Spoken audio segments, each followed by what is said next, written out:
Activez les bienfaiteurs, saison 5.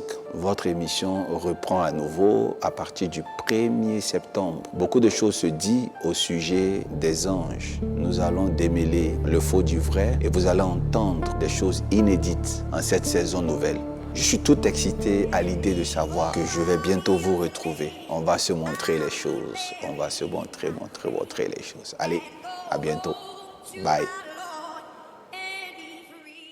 Je serai en France pour un programme qui aura lieu le 24 septembre au cœur même de Paris. Ce n'est pas un programme seulement pour la France, mais pour tous les pays aux alentours de la France, dans l'espace Schengen et ailleurs. Venez très nombreux, venez massivement participer à cette conférence de révélation, de délivrance et de puissance. Fiez-vous aux contacts qui s'affichent, appelez et rejoignez-moi. On va se montrer les choses. Activer les bienfaiteurs tour. Ça va commencer au tout départ par un groupe WhatsApp et maintenant nous sommes en train de devenir une institution. Voilà pourquoi je fais le tour du monde pour un grand rassemblement qui se prépare. La France, c'est votre tour. Préparez-vous à me recevoir. Soyez juste prêts à m'accueillir chez vous. Je serai là. À très bientôt. On va se montrer les choses. Après le Sénégal, le Bénin, le Maroc, nous sommes retrouvés ici même au Burkina Faso. Activer les bienfaiteurs Burkina fut une expérience exceptionnelle, un programme d'excellence avec toute la famille. Le Burkina Faso m'a très bien accueilli. Ce fut une expérience exceptionnelle. Il y a eu des temps de révélation et une promesse de revenir ici. Alors, que Dieu permette que tout se déroule dans de bonnes conditions. Je tiens à dire à tous ceux-là même qui souhaitent nous recevoir chez eux, à tous ceux-là qui souhaitent voir cette tournée dans leur pays, de nous signaler. Je donne rendez-vous cependant à toute ma famille de France. Préparez-vous parce que c'est la demi-finale. Je profite pour l'occasion de dire à toute personne que l'apothéose se fera en fin d'année, en hiver aux États-Unis. Et nous reprenons l'année prochaine dans la fin du premier trimestre de 2023. Soyez nombreux à m'accueillir. Que Dieu vous bénisse. À très bientôt.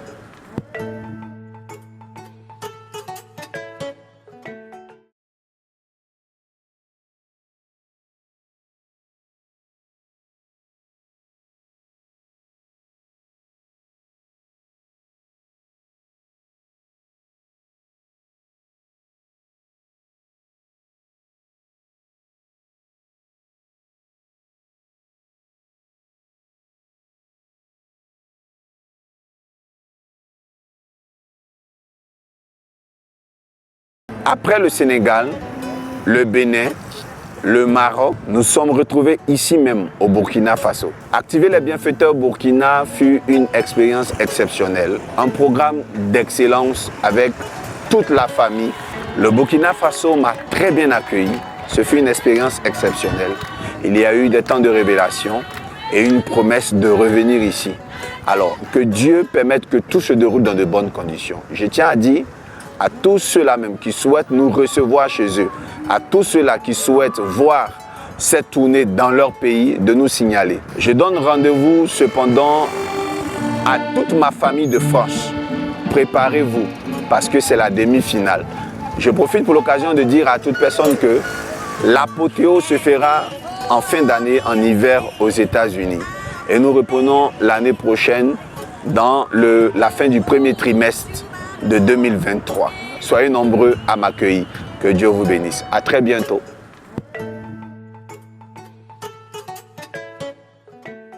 Activer les bienfaiteurs tour. Ça va commencer au tout départ par un groupe WhatsApp et maintenant nous sommes en train de devenir une institution. Voilà pourquoi je fais le tour du monde pour un grand rassemblement qui se prépare. La France, c'est votre tour. Préparez-vous à me recevoir. Soyez juste prêts à m'accueillir chez vous. Je serai là. À très bientôt. On va se montrer les choses.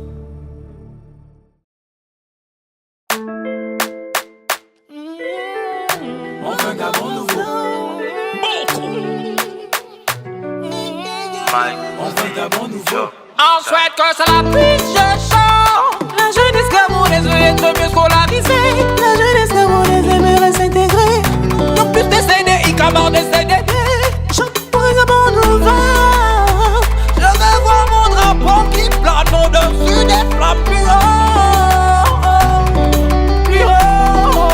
Achilengwani Zebuta ibungu nimbya Zereni solo Rodingo mbyambye Zebuto mawe penya zwe Omawe nungu nazwe Rodimbi ramba. Ils nous ont fait tant de promesses pour nous manipuler. Entre nous, nous nous sommes entretués. On laisse Dieu les juger. Et toi, qu'est-ce que tu veux nous donner?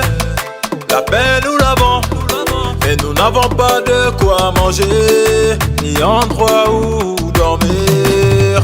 Ils nous ont recolonisés, nous colonisés, nous colonisés. Ils nous ont recolonisés, colonisés, nous colonisés, nous colonisés. Ils nous ont recolonisés. Je vais te parler dans le bon sens, j'ai pas la gueule de bois. Hier encore une soirée dansante, c'est dommage ce droit. Le Gabonais devient ivre pour mieux s'émouvoir. Ils ont fermé mon église et laissent le libre accès des bars. Mais j'ai un bon plan social pour toi, des infrastructures pour toi, MSJ élu pour toi. Le Gabon n'est pas un dépotoir, plus de bitume, plus de trottoir. Le plus bafoué ton droit à l'horizon 2023, si ton vote le permettra. Le Gabon nouveau, c'est toi, c'est moi, ce sont nos bébés.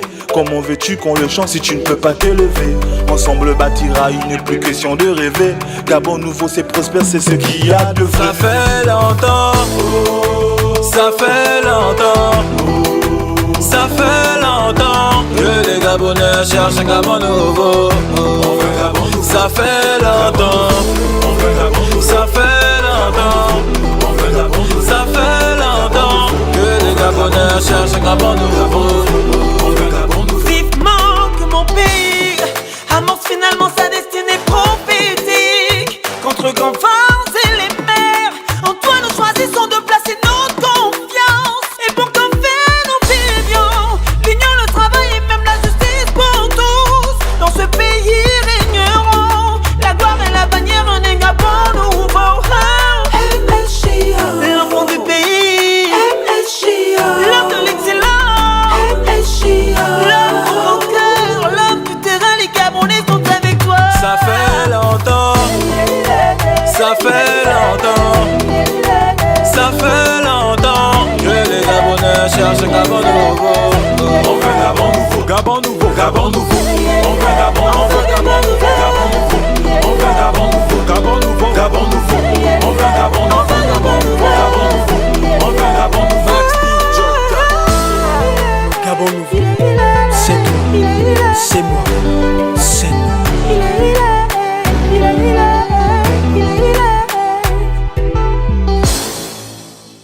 Shalom, shalom, bien-aimés, content de vous retrouver.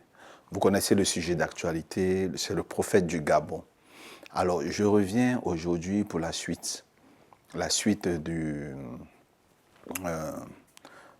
ce que j'ai déjà dit dans la première vidéo. On a parlé, on a touché un peu tout, on a touché le miracle de la grossesse. Et moi, je voulais toucher le côté politique, donc si vous voulez, le côté administratif dans le plan du Seigneur au niveau de la situation qui se prévaut en ce moment au Gabon. Alors, j'aimerais parler au corps du Christ. Je vais vous parler de l'aspect politique que cela doit susciter dans votre cœur. Je vais m'appuyer sur la thèse de l'avocat. L'avocat qui a défendu le prophète est un avocat qui a fait paraître une carence. On a tous vu de loin qu'il ne maîtrisait pas le sujet théologique, le sujet des miracles et autres. On avait le sentiment qu'il absorbait le contexte dans lequel on situait le miracle. C'est comme s'il absorbait. Il avait une manière désintéressée, une légère de traiter le sujet qui est pour nous sacré et sacerdotal. Parce qu'on parle de miracle, on parle d'action thaumaturge. Mais en même temps, c'est peut-être une stratégie de communication. Sans doute, ce qu'il dit en public n'est pas adressé à nous, mais adressé à une mafia. Peut-être ce n'est pas adressé à nous, peut-être que ce n'est pas adressé à une mafia, peut-être que c'est tout simplement adressé au juge qui suit le after work, qui suit le point de presse, ou le ministre de la Justice qui suit. Ça doit être des techniques d'expression pour amadouiller le haut standing. Ça doit être sa stratégie de communication. Parce que je pense que les avocats sont des personnes intellectuelles très instruites, mais ce sont aussi des très grands communicateurs. Je n'ai pas compris son attitude en public et dehors. Je n'avais pas compris au début et j'essaie de justifier. Même si, malgré que j'essaie d'auto-justifier ce qu'il a fait, je ne suis pas totalement d'accord avec beaucoup d'expressions qu'il a eues vis-à-vis de l'Église en général. Je pense que ça pourrait être une communication de sa part pour atteindre une cible précise, mais je ne pense pas que ce soit les fidèles de Nzoma, ni l'Église synagogue, ni l'Église évangélique. Mon message, c'est nous les chrétiens. Ne devrons-nous pas prier pour que nous ayons des avocats autant puissants que l'avocat actuel de Nzoma? On me dira, mais qu'est-ce qui me dit qu'il n'est pas chrétien? Oui, s'il est chrétien, certes, oui, mais je crois que si nous avions des chrétiens, selon le modèle que j'ai dans mon esprit, si nous en avions, on ne se serait pas trouvé avec ce genre de jeu. Parce qu'on a besoin d'un chrétien qui est avocat, qui réussit à amadouiller le grand public, mais en même temps à ne pas descendre l'image prestigieuse des chrétiens. Parce que franchement, la communication du after work est une communication qui dénigre les chrétiens. Et je voulais qu'en ce moment précis, un chrétien me regarde et dise, c'est moi qui enlèverai la honte de ma famille. C'est moi qui rehausserai l'image du corps du Christ. Nous devons être des exemples. Nous devons faire en sorte que tout gouvernement, tout État ne minimise pas la coopération chrétienne évangélique. Je ne parle pas des chrétiens en général, parce que les catholiques, il n'y a pas de souci. Ils ont réussi à soigner leur témoignage. Il reste maintenant, nous, le corps du Christ. Aujourd'hui, on parle de menaces au Rwanda, des églises qui ont été fermées, ce qui n'est pas forcément très vérifié. Ce ne sont pas toutes les églises qui ont été fermées. On parle de réforme, mais je veux vous dire que l'Église n'est pas désordonnée. Le corps du Christ que vous voyez n'est pas une entité de désordre. Au contraire, l'OMS et plusieurs autres instituts doivent respecter l'Église parce que nous connaissons les actions sociales qui sortent de l'Église. Nous savons combien de femmes ont été réellement guéries. Des femmes qui auraient dû ou auraient pu aller dépenser près d'1 million, 2 millions de francs CFA, 5 000 euros, 3 000 euros pour aller faire des opérations, qui sont venues à l'église et qui ont reçu gratuitement leur guérison. Nous connaissons l'impact de l'église dans l'éducation de certains jeunes, parce que nous voyons très bien que la débauche et la dépravation ne sont pas le message et la communication de l'église. Quand il y a une église dans une société, les gens se rangent. Quand il y a une église dans une société, il y a des bonnes mœurs. Plus il y a d'églises, plus il y a des personnes converties, une société est bien partie pour établir de bonnes mœurs partout. Et c'est pour ça que je veux que nous continuions de respecter le corps du Christ et que rien n'entrave à l'abellissement de l'image du corps du Christ. Ne laissons pas un système venir détruire tout le travail ecclésiastique qui a été fait par notre manque de sagesse. Je veux interpeller toute l'église de synagogue, je veux interpeller le Gabon, je veux interpeller les chrétiens en général. Ne voyons pas l'église synagogue attaquée. Il y a des personnes qui veulent faire de la récupération pour ternir l'image du corps du Christ. Il y a des personnes qui veulent se servir de cette situation pour ternir l'image du corps du Christ. Et la plupart des interventions qui sont multipliées sur les réseaux sociaux viennent favoriser cela. Je parle de ceux qui se prétendent être du camp de Nzoma. Quand nous parlons, choisissons les mots, et sachons à qui nous parlons. La Bible dit d'obéir aux autorités, de respecter les autorités. Et c'est vrai que vous n'êtes pas en prison, vous êtes dehors. C'est bien, beau. Mais faites attention quand vous parlez. Parce que dans tous les cas, les autorités sont les autorités. Les autorités sont au-dessus de nous. Et c'est les autorités qui détiennent nos hommes en prison. Nous ne devons pas parler avec arrogance. Nous ne devons pas parler sans...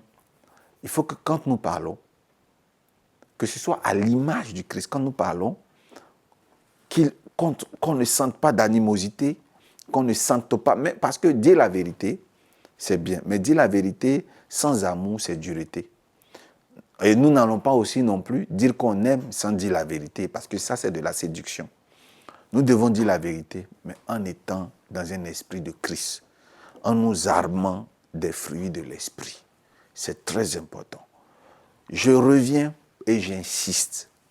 Parlons, mais parlons avec Dieu, parlons avec l'Esprit de Dieu.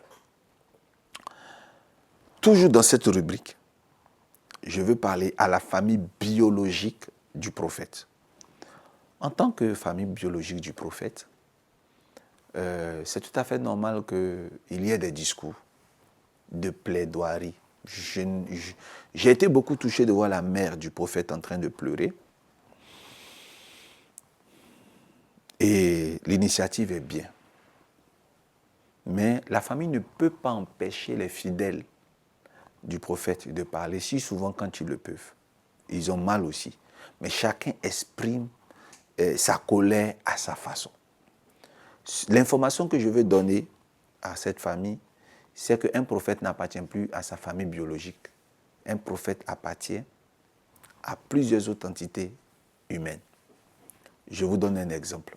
Ce n'est pas seulement le cas d'un prophète. Dans notre pays, il y a un jeune du nom de Arafat. Arafat Yorobo n'appartient plus à sa mère, à sa famille. Arafat appartient à un groupe de personnes qu'on appelle la Chine. Autant il appartient à sa famille, autant il appartient à la Chine. Une chose est sûre, il vous appartient, mais il n'est plus pour vous. Il est le père de plusieurs jeunes. Il est le leader de toute une génération. Et cette génération n'a qu'une seule information. Il y a eu un miracle, et ça c'est selon les lois de l'Église. Il a été emprisonné pour son miracle. Nous, on ne voit pas les autres chefs d'accusation. On a le sentiment qu'il est persécuté, et donc on est révolté. C'est pour ça qu'il y a ces cris. Il ne faudrait pas en vouloir les jeunes. Il ne faudrait pas en vouloir ces personnes qui ont dû faire des vidéos pour crier leur ras-le-bol. Nous sommes dans le temps de la liberté d'expression. Nous devons pouvoir laisser ces personnes-là s'exprimer parce qu'ils ont mal. Je veux m'adresser à ces personnes qui ont mal et qui parlent en public. Chez nous, il y a un proverbe qui dit « Si l'éléphant est venu manger tes plantes la nuit dans ton champ et qu'il a marché dans ton champ la nuit et que le matin tu constates les dégâts, si tu cries, que l'éléphant sort, tu vas faire quoi? Tu vas dire quoi? S'il vient en face de lui, est-ce que tu peux parler? Ce que j'aimerais vous dire, nous crions, nous allons crier notre ras-le-bol. Mais si les hommes d'État disent qu'ils ne le libèrent pas, ils ne vont pas le libérer. Une chose est sûre, il y a des chefs d'accusation. Certains clament l'accusation à tort et il y a d'autres qui se disent l'État ne peut pas porter plainte ou on ne peut pas porter plainte s'il n'y a pas présomption, s'il n'y a pas soupçon. Si c'est l'État qui porte plainte, vous savez, l'État a les moyens et les outils. On prend le cas, par exemple, des écoutes téléphoniques, de la récupération de derniers messages et SMS, et puis ils ont le pouvoir et les moyens de saisir des témoins. Le plus important va être joué au niveau de la défense de justice, parce que normalement, l'État ne regarde pas à ce que les gens disent dehors. On a entendu des parents dire « Non, calmez-vous, arrêtez de parler dehors, ça énerve. » Non, mais la justice n'est pas une cour familiale. On n'est pas au village. pour dire que parce que des gens sont énervés dehors ou des gens insultent les juges ou l'avocat qui ne vont pas bien faire. Même l'avocat n'a pas le droit de mal défendre Nzoma parce que moi, lorsque j'aurais Soro, j'aurais fait un poste pour dire qu'il est nul. L'avocat n'a pas le droit de changer sa méthode au détriment de ce jeune parce que tout simplement, il y a des cris dehors. Aux États-Unis, partout, lorsqu'il y a des cas, des situations, les avocats sont lynchés par les médias et sont critiqués par les médias. Les critiques ne doivent pas pousser le président de la République ou quoi que ce soit à maintenir l'enfant sous forme de chantage. Le président de la République n'a pas le droit de dire « léchez-moi les bottes, lapez mes pieds avant que je relaxe votre fils ». Non. Donc, ne pensons même pas cela. L'État n'est pas capable de penser de cette manière. L'État fait son travail. Ceux qui ont envie de crier dehors peuvent le faire. Ça n'influence en rien. Ça ne devrait influencer en rien le comportement et le travail de l'avocat actuel, ni des autorités qui sont cachées derrière. Non, non et non. Si vous avez envie de pleurer, église de synagogue, pleurez. Si vous avez envie de crier votre ras-bol, criez, mais à un moment donné, arrêtons. Voyons la vie du bon côté. Prions comme la Bible nous l'a démontré dans le livre des Actes des Apôtres. L'Église priait pendant que Pierre était en prison et un ange est venu l'aider à sortir de cette prison. C'est le moment d'appliquer tout ce que votre Père vous a dit. Pleurons, crions et après un moment donné, taisons-nous et observons. D'ailleurs, moi, c'est ma dernière vidéo. Je n'ai pas l'habitude de faire des vidéos longues pour défendre. C'est des petites captures, parfois au travers de mes prédications les dimanches. Mais cette fois-ci, j'ai décidé de faire 2 directs. Ceux qui me connaissent savent que je le fais rarement. Une autre chose que j'aimerais ajouter, je ne fais pas comme certains qui font de la récupération de certains événements pour se faire du buzz ou de la cote de popularité. Vous savez que ce n'est pas l'affaire Nzoma qui doit me donner de la popularité. Dans mon pays, j'ai suffisamment de notoriété. Et je ne peux pas me servir de cette affaire-là de façon mercantile, de façon arriviste, non, ou fallacieuse. C'est vraiment une défense d'une corporation à laquelle j'appartiens. Et je suis obligé de parler haut, car ce que tu veux qu'on fasse pour toi, fais-le de même pour les autres. Ce que j'aurais voulu qu'on fasse pour moi, qu'on fasse pour moi hier quand j'étais dans ce genre de difficultés, c'est ce que je fais aujourd'hui pour quelqu'un que je ne connais même pas. Je voulais redire une chose, ne craignons rien. Faisons confiance à la justice. La justice, ce ne sont pas nos oncles, nos grands-parents, pour dire que comme on est en train de mal parler dehors, ils ne vont pas bien défendre l'enfant. Non, ne pensons même pas comme ça. Ils n'ont même pas intérêt à le faire parce que le monde les regarde. Cette affaire n'est plus une affaire du Gabon, c'est une affaire internationale. Si cela n'est pas bien géré en communication, ça va paraître comme si vous voulez politiser la chose. Ce n'est pas cela, mais si c'est mal géré, il vaut mieux prévenir. Il est possible que ce soit de cette manière que les mentalités concluent la situation. Non, nous faisons confiance aux politiciens, nous faisons confiance. Aux juristes, nous leur confions notre Nzoma. Que la justice se fasse. Les dommages, je ne sais pas à qui ça a été causé, mais que les dommages soient... que la justice soit faite pour que tout le monde soit tranquille. Tous ceux qui ont été blessés par Jacob Nzoma, que la justice soit faite pour eux. Il y a dans ma conclusion une chose qu'il faut que je dise faussement. Je suis ivoirien. Je ne suis pas gabonais. Il y a quelque chose, si je ne dis pas, c'est que je ne suis pas ivoirien. Faites tout, mais enlevez le nom du Seigneur dans vos affaires. Faites tout, mais Jacob Nzoma n'est pas le représentant céleste du corps du Christ. Il n'est pas le représentant unique de l'Église évangélique. Et donc, ce n'est pas pour une faute qu'on lui attribue que toute l'Église sera sanctionnée, que toutes les églises seront fermées, que tous les prophètes seront blâmés. Non. Ceux-là qui n'aiment pas Dieu vont vouloir profiter faussement de cette situation pour fermer les églises. Concentrons-nous à prier. Peuple de synagogue, peuple de Côte d'Ivoire, du Cameroun, du Congo. Prions le Seigneur. Prions le Seigneur pour le prophète. Prions le Seigneur pour que tout soit calme. Prions le Seigneur pour que l'église s'ouvre. Et je crois que Dieu peut incliner le cœur du roi pour cela. Alors, ce deuxième direct, nous allons commencer à prier pendant quelques minutes. Ce deuxième direct, nous allons prier pour que Dieu travaille de sorte à ce que tout finisse bien. Prions le Seigneur Jésus pendant quelques instants. Prions pour lui. Prions pour l'église synagogue. Prions pour le Gabon. Éternel mon Dieu, mon roi, nous te prions. Nous prions pour la vie de Jacob Nzoma. Nous prions pour, Emmanuel Nzoma. Nous prions afin que là où il est, dans sa cellule, qu'après le jugement, que la peine ne soit pas longue et que Dieu, il lui ait même une grâce présidentielle et qu'il soit gracié. Que Père, là où il est, tu touches le cœur des autorités afin qu'il soit relaxé. Seigneur, que tu permettes que le corps du Christ du Gabon ne soit pas puni et pénalisé pour cette situation. Père éternel, que le nuage noir se dissipe. Père, agis puissamment. Que tout esprit d'antéchrist, tout esprit de persécution, tout esprit de soldatas contre l'église gabonaise soit neutralisé au nom de Jésus. Prions le Seigneur, bien-aimé. Priez le Seigneur avec moi. Nous prions, Père, maintenant, que tu étends ta main maintenant et que il n'y ait pas de... Oh my God, Randa Brababadobo. Pendant que je prie, je peux ressentir vraiment la tristesse. Je peux ressentir de l'amertume au niveau des fidèles du peuple de synagogue. Seigneur, fais grâce. Fais grâce. Fais grâce. Éternel Dieu de gloire, fais grâce. Dans le nom puissant de Jésus-Christ de Nazareth.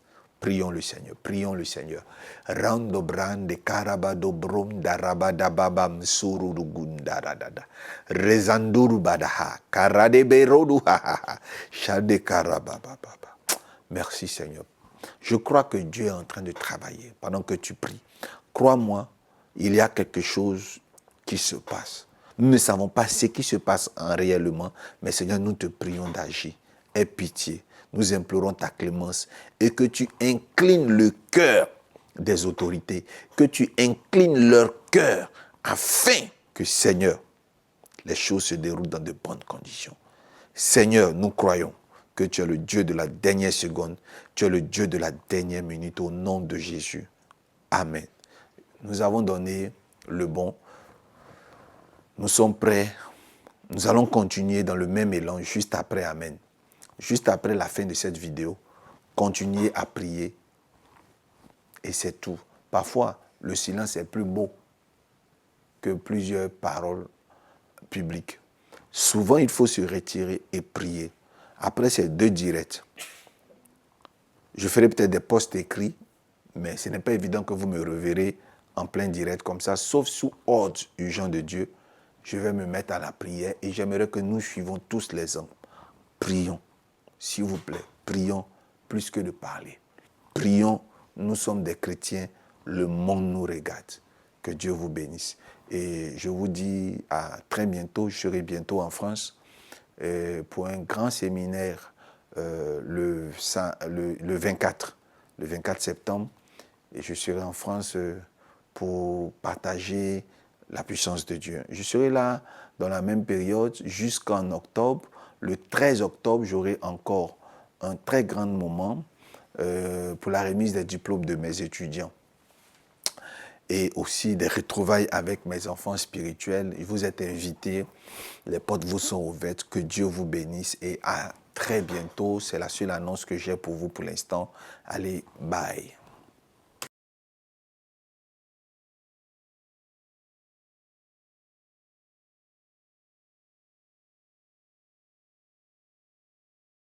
Je serai en France pour un programme qui aura lieu le 24 septembre au cœur même de Paris. Ce n'est pas un programme seulement pour la France, mais pour tous les pays aux alentours de la France, dans l'espace Schengen et ailleurs. Venez très nombreux, venez massivement participer à cette conférence de révélation, de délivrance et de puissance. Fiez-vous au contact qui s'affiche, appelez et rejoignez-moi.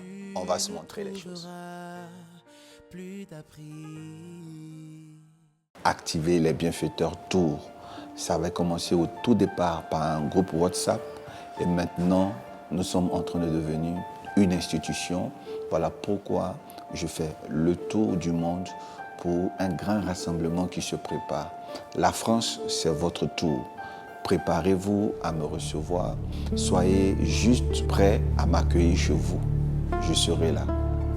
À très bientôt. On va se montrer les choses. Activez les bienfaiteurs, saison 5. Votre émission reprend à nouveau à partir du 1er septembre. Beaucoup de choses se disent au sujet des anges. Nous allons démêler le faux du vrai et vous allez entendre des choses inédites en cette saison nouvelle. Je suis tout excité à l'idée de savoir que je vais bientôt vous retrouver. On va se montrer les choses. On va se montrer les choses. Allez, à bientôt. Bye. Après le Sénégal, le Bénin, le Maroc, nous sommes retrouvés ici même au Burkina Faso. Activer les bienfaiteurs Burkina fut une expérience exceptionnelle. Un programme d'excellence avec toute la famille. Le Burkina Faso m'a très bien accueilli. Ce fut une expérience exceptionnelle. Il y a eu des temps de révélation et une promesse de revenir ici. Alors, que Dieu permette que tout se déroule dans de bonnes conditions. Je tiens à dire à tous ceux-là même qui souhaitent nous recevoir chez eux, à tous ceux-là qui souhaitent voir cette tournée dans leur pays, de nous signaler. Je donne rendez-vous cependant à toute ma famille de France. Préparez-vous parce que c'est la demi-finale. Je profite pour l'occasion de dire à toute personne que l'apothéose se fera en fin d'année, en hiver aux États-Unis. Et nous reprenons l'année prochaine dans la fin du premier trimestre de 2023. Soyez nombreux à m'accueillir. Que Dieu vous bénisse. À très bientôt.